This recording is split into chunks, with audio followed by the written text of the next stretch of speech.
How long have you been skating at Beasley? I've been skating at Beasley now for about a year. It's a year in July. Oh, I skateboard here a lot, almost every day. In your opinion, makes Beasley a unique place to skateboarding, and why do you come here? It's very unique because it's skater owned and operated, and it's like built by skaters. It's like it's almost like a do-it-yourself park, but it's much more. Like it is a legit park. It has unique transitions. It has great flow. So, Are there other places yeah. you skate, like besides Beasley, or is this your main spot? Beasley is my main spot. Sometimes I'll do some street stuff if I find some unique banks or curbs. I'll practice a grind or something like on the way in between. Yeah. It's like, how do you find the people at Beasley?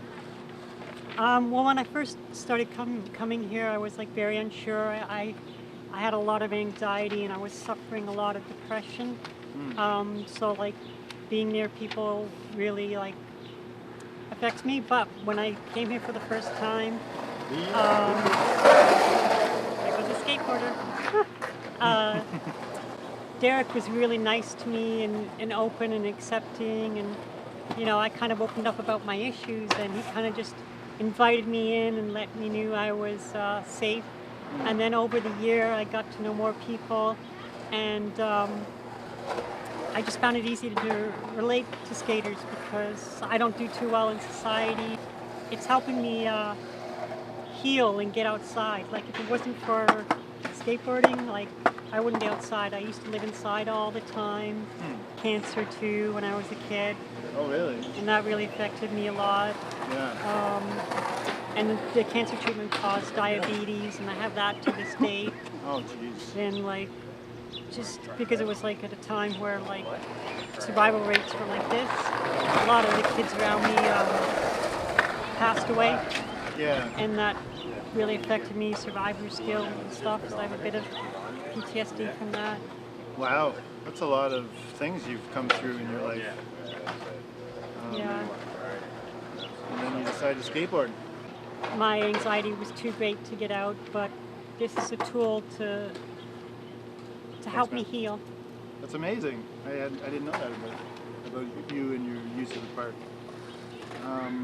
Have you ever felt uncomfortable or unwelcome in the skate park? Yes, I have. Like, 'cause it's been a process of learning over the year, getting to know people and adjusting to people. So there has been times, but the welcoming factor and the fact that the skateboard got me outside kept me coming back, and it's just gotten better and better and better. That's amazing. And what made you choose skateboarding as, like, what made you pick up the skateboard? Seeing other women skate, like I saw YouTube videos about like people are awesome and like women are awesome, and in the video it would show women surfing, women longboarding, women skateboarding, just doing all these different extreme sports, and the longboarding really inspired me seeing them do that. And I said, you know what, that might get me outside. So I started longboarding. My first skateboard was a longboard. But for me, skateboarding was always, I don't want to be looked, I just want to skateboard. And I don't want to be in a certain category in this. And ultimately, it all was the same thing for me. People doing like extreme sports and different things, and you see them out there just having fun and living life, and you know, it's like it was the final spark to push me to be like, I gotta try to get outside. I gotta try to do something, because like I'm not healing, I'm not getting better, I'm just staying indoors. Yeah. Oh, that's so interesting. So do you think there's more like of a presence of women skateboarders that like recently that kind of inspired you to skateboard? Or Yeah, I think women in skateboarding is growing a lot, and you know, seeing those videos, you know, and then meeting other girls when I came to this park that skate too. Yeah. So like, yeah, I think it's growing. That's amazing. Wow. It helps me escape too, you know, and especially if I'm not at the skate park and there's other people. It's like I can push and just get away and escape and go. Yeah. And you know, if somebody's trying to talk to me or confront me, you know, I just keep on rolling or.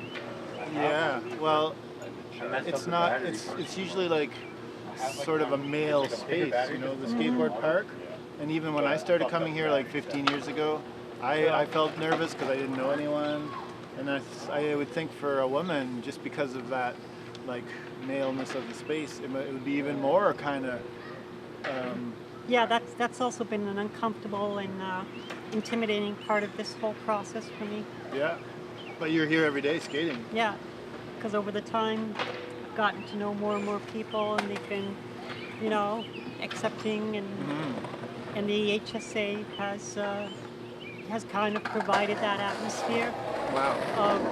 of acceptance and openness and kindness. Because if it wasn't for that, then I don't think I would have kept coming. That's amazing.